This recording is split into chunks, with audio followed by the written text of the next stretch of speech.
बिस्मिल्लाहिर्रहमानिर्रहीम। Secondary biology chapter number 17 के अंदर आज हम हार्मोन्स इन प्लांट्स के बारे में बात करेंगे, ठीक है।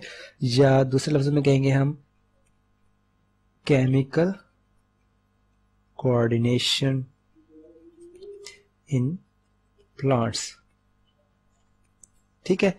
कि जो केमिकली कोऑर्डिनेशन होती है प्लांट्स के अंदर, या जिससे हम कहेंगे हार्मोन, दूसरा नाम से हम क्या कहेंगे, हार्मोन्स इन प्लांट्स के बारे में बात करेंगे।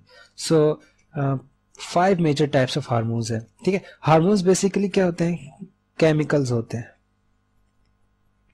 केमिकल से क्या मुराद है, यू कैन सिंथेसाइज दैम, ठीक है जी, you can synthesize them. Synthesize से मुराद नहीं, आप उसे बना सकते हो, अपनी कमर्शियल लैब्स के अंदर भी बना सकते हैं, हम आगे यूज करेंगे कुछ कमर्शियल एप्लीकेशंस के अंदर, सही। सो हार्मोन्स आर केमिकल्स, ठीक है, जो कि फ्लो कर रहे होते हैं प्लांट बॉडी के अंदर। तो वो कितने किस्म के जो डिस्कवर हो चुके हैं, उसके अंदर 5 किस्में। सबसे पहले ऑक्सिन्स हैं, ऑक्सिन्स के बाद हैं जिबरेलिन्स, जिबरेलिन्स के बाद हमारे पास है इसके अलावा साइटोकाइनिन्स है एंड एब्सिसिक एसिड है। Cytokinins, abscisic acid, abscisic acid के अलावा एक गैस है, या केमिकली कहेंगे हम इसे भी, इथीन, ठीक है। सो ये 5 किस्म के ये कह लें कि हार्मोन्स हैं जो कि प्लांट बॉडी के अंदर पाए जाते हैं, जो कि केमिकल कोऑर्डिनेशन के अंदर इन्वॉल्व होते हैं, ठीक है। मतलब प्लांट के केमिकल कोऑर्डिनेशन में क्या है कि मसलन फ्रूट ग्रोथ है, फ्रूट्स ग्रोथ है, इसके अलावा लीफ ग्रोथ है, लीव्स की ग्रोथ जो सी है, लीव्स ग्रोथ, सही है। इसके अलावा मेरिस्टम ग्रोथ है, मेरिस्टम के अंदर नहीं एपिकल हो सकती है, नहीं जो टॉप की होती है, ठीक है। और लेटरल मेरिस्टम भी है जो कि सर्कुलर रिंग्स बनाती है, यानी एपिकल है इसमें, और लेटरल मेरिस्टम। अगर आपको थोड़ा बहुत प्लांट्स के स्ट्रक्चर याद हो तो आपको थोड़ा बहुत आइडिया होगा एपिकल और लेटरल मेरिस्टम में क्या फर्क है, ठीक है। उनकी ग्रोथ हो जाएगी जो कि ये हार्मोन्स कंट्रोल करते हैं। इसके अलावा फ्लावरिंग भी कंट्रोल होती है इसके अंदर। पार्थिनोकार्पी भी हार्मोनल प्रॉब्लम है। पार्थिनोकार्पी किसे कहते हैं, यानी बेसिकली ये एक किस्म का प्रॉब्लम कह लेंगे कि जो कि प्लांट्स के अंदर पाया जाता है कि जिसके अंदर सीड्स नहीं बनते, ठीक है। फ्रूट्स विदाउट फर्टिलाइजेशन, ठीक है जी, जिसके अंदर कुछ फ्रूट्स ऐसे होते हैं, यानी जो ओवरी होती है वो फ्रूट की शक्ल ले लेती है लेकिन वो फर्टिलाइज नहीं हो चुकी हो, ठीक है। जिस तरह बगैर बीज वाले अंगूर होते हैं, बेसिकली दे आर पार्थिनोकार्पिक, सही। सो आज हम ऑक्सिन्स के बारे में पढ़ेंगे, ऑक्सिन्स और जिबरेलिन्स के बारे में पढ़ेंगे। सो ऑक्सिन्स बेसिकली क्या होते हैं, दिस आर IAA, ठीक है। इसका शॉर्ट फॉर्म में क्या कहते हैं, IAA। What means by IAA, that is indole acetic acid, acetic acid, ठीक है जी। यानी indole acetic acid, acetic acid के साथ इंडोल ग्रुप लगा होता है जो कि फिनोल का ग्रुप होता है, ठीक है। हम उसके केमिकल फार्मूले पे नहीं जाते, हम सिंपल इसके फंक्शंस पढ़ते हैं कि ये करता क्या क्या है, सही। सबसे पहले ये करता है कि यानी ये आपको फिगर में भी नजर आ रहा है कि stimulates growth in the shoot so the stem curves upward, ठीक है। यानी ये अपवर्ड जाएगी इसकी, यानी इस तरह ग्रोथ अपवर्ड प्रमोट करता है, सही। और auxins slows the growth in the root, ठीक है। यानी ये अपोजिट इसका एक्शन होगा रूट्स के अंदर, इसे ऊपर नहीं जाने देगा बल्कि नीचे की तरफ, यानी ये पॉजिटिव नेगेटिव जियोट्रॉपिज्म कह लें, नेगेटिव जियोट्रॉपिज्म को ये सपोर्ट करता है, सही। और रूट्स के अंदर ये पॉजिटिव जियोट्रॉपिज्म सपोर्ट करता है, सही। सो इस तरह यानी ग्रोथ मूवमेंट के अंदर ये इन्वॉल्व होता है। नेगेटिव जियोट्रॉपिज्म फॉर शूट के लिए, और sorry negative geotropism for shoot and positive geotropism for roots, सही। एक तो ये इसका फंक्शन है। इसके अलावा सेल इनलार्जमेंट को प्रमोट करता है, प्रमोट सेल इनलार्जमेंट, ठीक है, कि सेल के साइज को बढ़ाता है इन द एपिकल मेरिस्टम, यानी जो भी मेरिस्टमेटिक टिश्यू है जो कि डिवाइड होते रहते हैं। मेरिस्टमेटिक टिश्यू को अगर आपको पता हो, जैसे हम एम्ब्रियोनिक टिश्यू भी कहते हैं, विच कीप्स ऑन रेप्लिकेटिंग, यानी वो डिवाइड होते रहते हैं, तकसीम होते रहते हैं, और इस तरह जो साइज ऑफ प्लांट है वो बढ़ता रहता है, ठीक है। तो एक दफा जब वो डिवाइड होते हैं तो जोन ऑफ मैचुरेशन के अंदर, अगर थोड़ा बहुत आपको कंसेप्ट हो एम्ब्रियोनिक टिश्यूज का, तो उसके अंदर जोन ऑफ मैचुरेशन होता है जिसके अंदर सेल्स मेच्योर होते हैं, ठीक है। तो उसके अंदर जो सेल इनलार्जमेंट है वो प्रमोट जो है वो ऑक्सिन्स करते हैं, ठीक है। और साथ साथ प्रमोट सेल डिवीजन भी करेंगे, जाहिर बात है, सेल डिवीजन के अंदर भी इनका रोल होता है। खास तौर पर ये एक फिनोमेना करते हैं जिसे हम कहते हैं apical dominance, promote apical dominance, ठीक है। एपिकल डोमिनेंस की एग्जांपल नीचे है कि मतलब एपिकल डोमिनेंस कहते हैं जिसके अंदर जो सिंगल स्टेम होती है, सेंट्रल स्टेम होती है, ये ग्रो करके लार्ज हो जाती है, इट ग्रोस और ये काफी ऊंची हो जाती है, जबकि जो बकाया की ब्रांचेस होती हैं वो नीचे रहती हैं, ठीक है। जिस तरह अगर आप ट्री का स्ट्रक्चर भी देखें ना, जो सेंट्रल ब्रांच होती है ये बड़ी हो जाती है जबकि बकाया ब्रांचेस छोटी रह जाती है, मसलन ये। सो प्लांट की जो सेंट्रल स्टेम है ये बड़ी हो रही है, बकाया जो ब्रांचेस हैं वो छोटी ही रह रही हैं, सही। तो इसे हम एपिकल डोमिनेंस कहते हैं, सही। इसके अलावा बड इनिशिएशन करवाता है, बड इनिशिएशन के जो बर्ड्स होते हैं, ठीक है, जिसे हम कहते हैं, जिस तरह गन्ने के अंदर अगर आप देखिए छोटी छोटी आंखें सी होती हैं, उसे बर्ड कहते हैं। तो ये बर्ड की इनिशिएशन करवाता है, वहां से ब्रांचेस कह सकते हैं कि करवाता है, सही है। और साथ साथ जहाँ पे कटिंग होती है, कैलिसिस फॉर्मेशन करवाता है, कैलिसिस एट कटिंग। कैलिसिस हम इससे पिछले लेक्चर के अंदर पढ़ चुके हैं, जब कट होता है तो मेरिस्टेमेटिक टिश्यू वहां पे आके डिवाइड होके एक नहीं इरेगुलर सा मास बना लेते हैं, उसे हमने कैलिसिस कहा था। तो कैलिसिस बनवाता है कटेड एरिया, जहाँ पे इंजर्ड एरिया कह लें कि वहां पे होगा, सही है। इसके अलावा फ्रूट ग्रोथ के अंदर हेल्प करवाता है, ये फ्रूट की ग्रोथ के अंदर। और ये पार्थेनोकार्पी भी समटाइम इंड्यूस पार्थेनोकार्पी के पार्थेनोकार्पी अभी हम पढ़ चुके हैं कि फ्रूट विदाउट फर्टिलाइजेशन। पार्थेनोकार्पी किसे कहा है कि development of fruit without fertilisation, हम ऊपर बात कर चुके हैं। अच्छा, इसके अलावा ये क्या करता है वो भी हम स्टडी करते हैं। तो इसमें एपिकल डोमिनेंस होगी, ठीक है, फ्रूट की ग्रोथ होगी, पार्थेनोकार्पी यानी development of ovary, it is ovary into fruit without fertilization, कि फर्टिलाइजेशन नहीं होती और ओवरी जो सा है वो फ्रूट के अंदर कन्वर्ट हो जाती है, ये पार्थेनोकार्पी होती है, ठीक है। समटाइम्स क्या होता है कि ऑक्सीजन का ज्यादा प्रेशर होता है, ज्यादा लोड होता है, तो जो ओवरी है वो विदाउट फर्टिलाइजेशन यानी जो उसमें जर्म ट्यूब बनती है वो वगैरह कुछ भी नहीं बनता नहीं, और जो ओवरी होती है वो फ्रूट की शक्ल ले लेती है, ठीक है। एग्जाम्पल इसमें आपके पास आ जाएगा कौन से होते हैं वाला, सीडलेस फ्रूट। सीडलेस की एग्जाम्पल में ग्रेप्स भी आते हैं कि जो छोटे अंगूर होते हैं उसके अंदर आप देखें तो बीज नहीं होते, बेसिकली दिस आर पार्थेनोकार्पी, ठीक है। इसके अलावा ये डिले करते हैं, they it also delay leaf senescence, ठीक है, सेनेसेंस कहते हैं, सेनेसेंस मीन एजिंग, ठीक है, कि जो लीफ का कह लें कि एज लिमिट होती है वो इसको इंक्रीज करते हैं, ठीक है।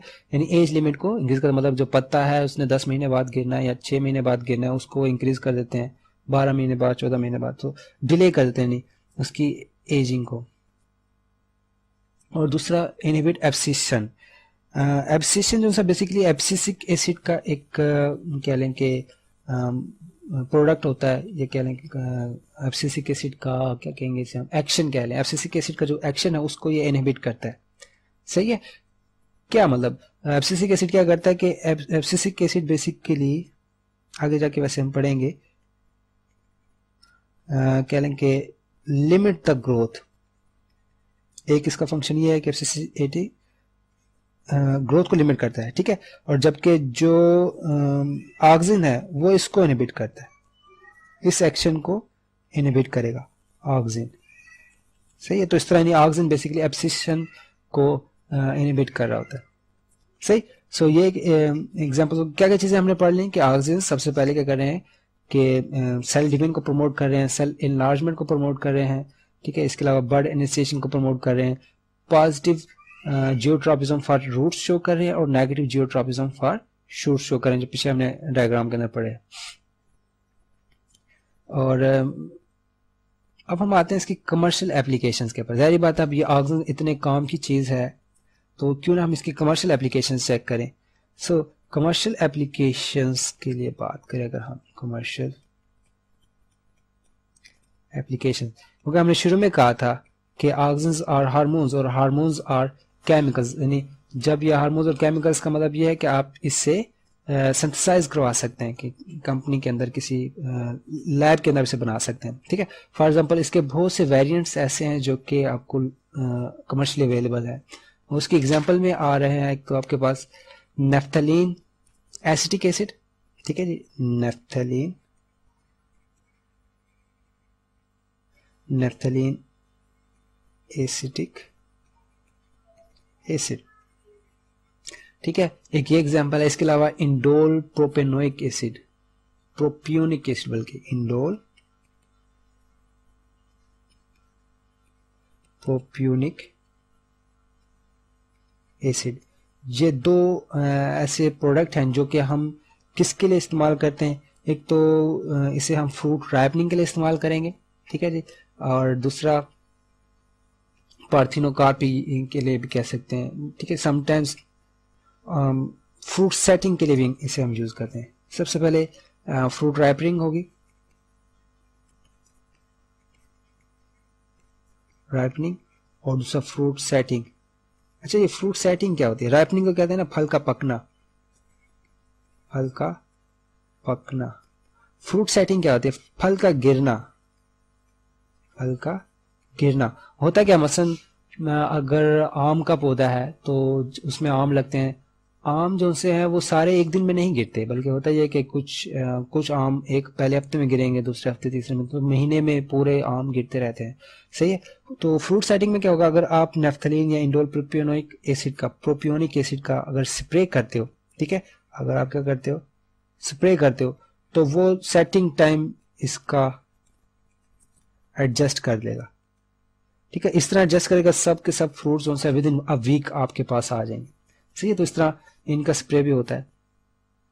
अच्छा, इस तरह एक और एग्जांपल है, ये पहली दूसरी होगी, इस तरह थर्ड एग्जांपल है जिसके अंदर हम इसे 24 DPA कह सकते हैं, 24 DAA कहेंगे हम इसे, ठीक है। या फिर stand for 2,4 dichlorophenoxy acetic acid, 2,4 dichlorophenoxy acetic acid, ये थर्ड एग्जांपल है, ठीक है। इसका थोड़ा सा फंक्शन डिफरेंट है। एक तो ये सिलेक्टिव वीड किलर है,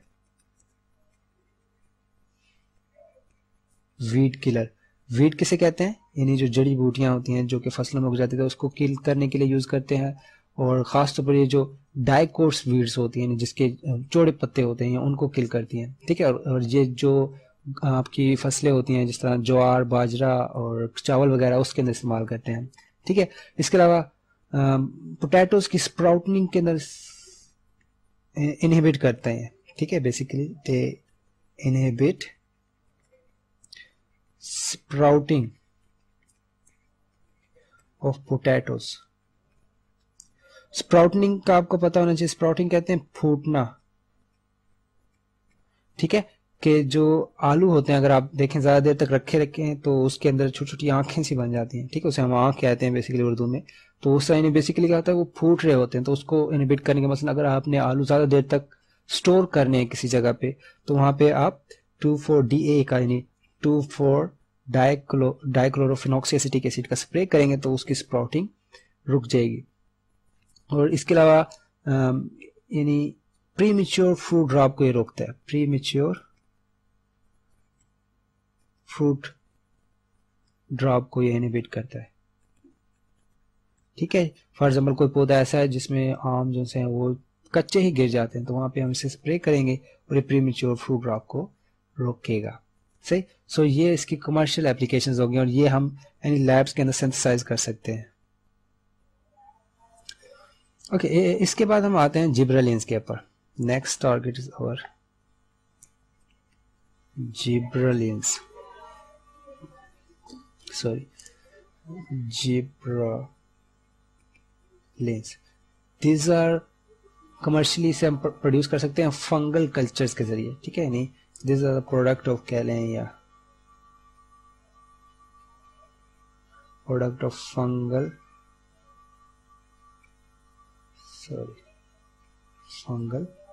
कल्चर्स की फंगल कल्चर से आप इसे रिसीव कर सकते हैं.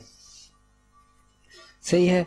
और ये ऑक्सीजन के साथ ही मिलकर काम करते हैं, ठीक है. दे वर्क विद ऑक्सीजन, यानी जो काम तकरीबन ऑक्सीजन कर रहा होता है तो वो ही जिब्रेलिन्स भी करते हैं. फॉर एग्जांपल क्या कि मसलन सेल इनलार्जमेंट को प्रमोट करेंगे ये, ठीक है जी, और सेल डिवीजन को भी प्रमोट करेंगे.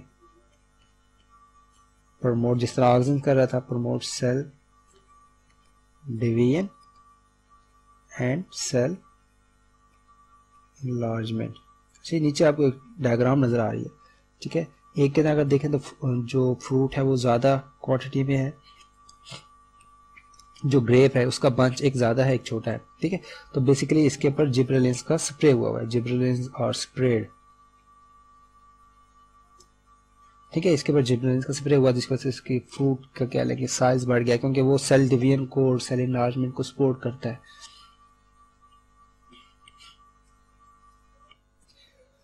इसके अलावा जिब्रेलिन्स का एक बहुत ही डिफरेंट फंक्शन है जो बकाया हार्मोन्स में नहीं है, that is known as bolting, ठीक है. बोल्टिंग की मुझे यहाँ पे डायग्राम डालना याद नहीं रही. बोल्टिंग क्या होता है कि मतलब ये पौधा है फॉर एग्जांपल, ठीक है, इधर यहाँ से एक ब्रांचेस निकलती है, ठीक है, और ये इसके लीव्स हैं फॉर एग्जांपल. अब ये जो ब्रांच है ये एक और ब्रांच को प्रोड्यूस करते हैं जिसके ऊपर फ्लावरिंग हो जाती है, ठीक है. इस प्रोसेस को बोल्टिंग कहते हैं, यानी ये वाला प्लांट इसको बोल्टिंग कर रहा है, ठीक है. नहीं बोल्टेड यानी एक और स्टेम है जो कि फ्लावरिंग प्लांट के ऊपर प्रोड्यूस हो रही है, इसे हम बोल्टिंग कहते हैं, ठीक है. खासतौर पर गुलाब के पौधों में इस तरह होता है. सही. बोल्टिंग का मैकेनिज्म भी इसके अंदर होता है, बोल्टिंग प्रमोट करता है. अगर हम यानी किसी पौधे को जिब्रेलिन स्प्रे करें तो उसके लीव्स में से एक और ब्रांच निकलेगी जो कि आगे फ्लावरिंग प्रोड्यूस करेगी, it is known as bolting. सही. इसके अलावा बड इनिशिएशन करेगा ये जिस तरह ऑक्सीजन कर रहा था, ठीक है जी. जो बर्ड्स हैं वहां से वो कह लें कि नए शूट्स और रूट्स निकालेगा. सही. इसके अलावा लीफ ग्रोथ को प्रमोट करेगा, लीफ ग्रोथ को है, फ्रूट ग्रोथ को है प्रमोट करेगा. और साथ साथ हो सकता है ये पार्थिनोकार्पी भी काज करे, ठीक है. जिस तरह आपका ऑक्सीजन काज कर रहे थे इस तरह ये पार्थिनोकार्पी भी काज करेगा. इसके अलावा एपिकल डोमिनेंस के अंदर ये ऑक्सीजन का साथ देता है, ठीक है. कि एपिकल डोमिनेंस के अंदर जिस तरह ऑक्सीजन से थे वो सेंट्रल ब्रांच को, तो मेरा थोड़ा लैपटॉप स्लो हो गया. सो लीफ ग्रोथ, फ्रूट ग्रोथ और साथ पार्थिनोकार्पी भी काज करेगा ये. और साथ साथ एपिकल डोमिनेंस के अंदर वर्क विद ऑक्सीजन, ठीक है. कि ऑक्सीजन के साथ या ऑक्सीजन के फंक्शन को एक किस्म का प्रमोट करता है. सही है. इसके अलावा बड डॉर्मेंसी को तोड़ता है, ब्रेक बड और सीड डॉर्मेंसी के जी के बड और जो सीड डॉर्मेंट कंडीशन में होते हैं, डॉर्मेंट से मुराद के फिजियोलॉजिकली इनएक्टिव, उसको ये तोड़ता है और फिर वहां से प्लम्यूल और रेडिकल निकालते हैं, ठीक है. प्लम्यूल जो कि शूट सिस्टम बनाती है और रेडिकल जो कि रूट सिस्टम बनाता है. सही. इसके अलावा फ्लावरिंग को इंड्यूस करता है, फ्लावरिंग को इंड्यूस करेगा, ठीक है जी. इन लॉन्ग डे प्लांट्स क्योंकि जो जिब्रेलिन्स है ये स्पार्स का समटाइम्स जो जिब्रेलिन्स होते हैं ये सब्स्टिट्यूट टू रेड लाइट भी एक्ट करते हैं, सब्स्टिट्यूट टू रेड लाइट, ठीक है, इसलिए जो लॉन्ग डे प्लांट्स है वहां पे प्रमोट करेगा, जबकि शॉर्ट डे प्लांट्स के अंदर ये इनहिबिट करेगा। सही। इसके अलावा लीव सेशंस को डिले करेगा, यानी लीव की जो एजिंग है उसको डिले करेगा, जिस तरह ऑक्सीजन कर रहा था, डिले इन लीव एजिंग, या जिसे हमने सेनेसेंस कहा था, सेनेसेंस।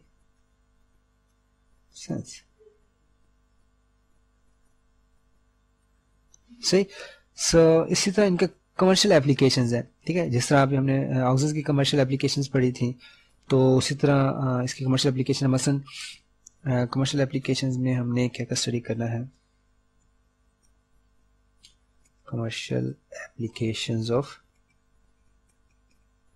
जिब्रेलिंस।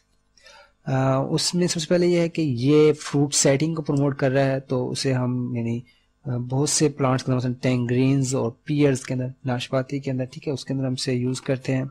इसके अलावा सीडलेस ग्रेप्स के अंदर हमसे यूज करते हैं पार्थिनोकार्पी के लिए, ठीक है, और उसका बेरी साइज ये इंक्रीज करता है। ठीक है जी, फ्रूट सेटिंग सही, और पार्थिनोकार्पी को इंड्यूस करवाना हो हमने, और टू इंक्रीज बेरी साइज, ठीक है, यानी जो फल का साइज है उसको बढ़ाने के लिए भी हम इसे यूज करते हैं, जिस तरह ऊपर एक फिगर में दिखाया गया है। ठीक है, इसके अलावा जिब्रेलिंस A3, जिब्रेलिंस A3, GA3, अच्छा ये जिब्रेलिंस A था, GA जो सा यूज, A3 जो सा है ये यूज हो रहा है बेकिंग इंडस्ट्री के अंदर। ठीक है, बेकिंग तो नहीं कहेंगे इसे, बल्कि हम ब्रूइंग इंडस्ट्री के अंदर। ठीक है, यानी माल्टिंग एक प्रोसेस होता है, माल्टिंग के अंदर बेसिकली से हम यूज करते हैं GA3 को। ये करता है कि अल्फा अमाइलेज की प्रोडक्शन को स्टिमुलेट करता है, इट स्टिमुलेट्स अल्फा अमाइलेज, जो कि एंजाइम है जो कि माल्टिंग प्रोसेस के अंदर यूज होता है। ठीक है, यानी माल्टिंग प्रोसेस के अंदर माइक्रोऑर्गेनिजम्स होते हैं जो कि अल्फा अमाइलेज बनाते हैं।